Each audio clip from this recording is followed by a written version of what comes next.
Right, so Sandra Afenu joins me in a bit with the second dose of business. So, well, today we had quite a tour of the Tema Harbour expansion works, and I've always loved technology, and so I was interested in what the kind of technology that went into the construction or the expansion works. A whole swathe of land has been reclaimed from the sea, essentially, and they're building a new port on it. Sandra?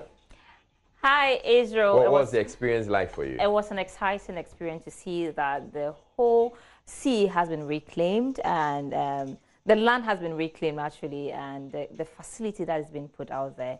It's exciting, and we had the privilege of joining the CEO of the Tema Meridian Services Limited, Mohammed Samara, for that tour, and we have that exclusive interview coming up next. Ship-to-shore crane, and I honestly don't know how high we are. How high are we? We are about, I would say, 25 floors in terms of buildings, and we are about 75 meters high. But we can go one floor up to get to the 89 meters high, if you wish. Are we safest? We are super safe. This is one of the most safest and sophisticated cranes in this world. And the crane here is to be able to handle the big ships. Today, containerization started to get bigger and bigger and bigger. In the last decade in itself, there was a big move in the size of the vessel from the range of 5,000 to 6,000 TEU in the world to 22,000 TEU. That's 20-foot equivalent units. Imagine there is a ship sailing today with 22,000 containers on board. So that's quite a significant size. Today we're targeting the next generation for us, which is the 7,000 to 8,000 TEU vessels. Most likely the 12,000 also will come very soon.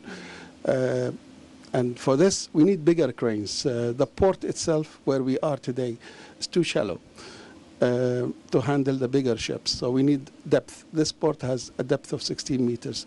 Also, the cranes that we have there, we acquired the largest that we could fit on the infrastructure that was built in 1962 by His Excellency late Nkrumah.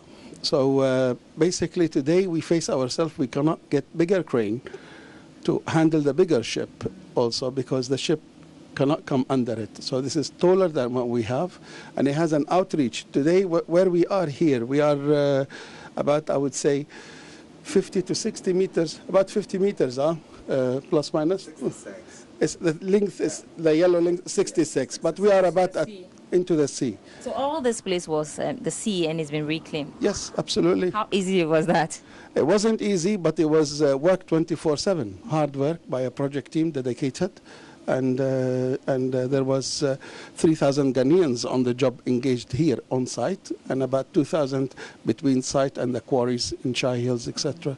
So a total workforce of 5,000 people, worked on this. And I can tell you, out of the 5,000, maybe there is only 100 engineers from various nationalities, but the core staff, including engineers, were Ghanaians.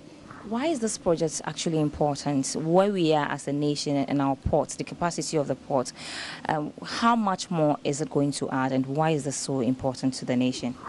It will double the capacity for sure.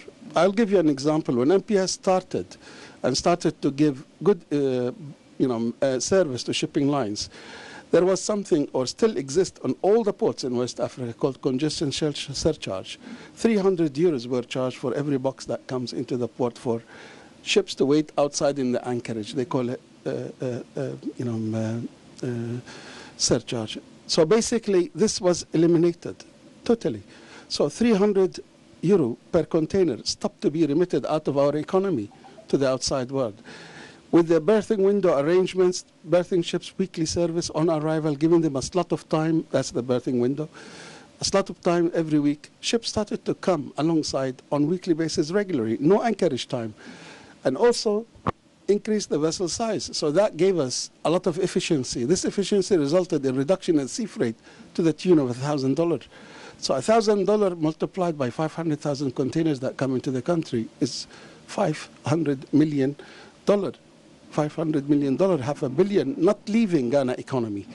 and staying in the economy, in the pockets of the shippers and the consignees and the traders. And so this results in an economy in itself, because more money in the pockets of the people, they can employ more people to process goods or to trade with more goods. Interesting. But I think that one of the issue of great concern to a lot of Ghanaians has to do with interference from national security, top officials and all that. They think that they actually have a stake in the port operations. And so having to expand this whole process, it's because you want efficiency in the system. Yeah. And I know you're going to employ some high-level technology to be able to deal with it.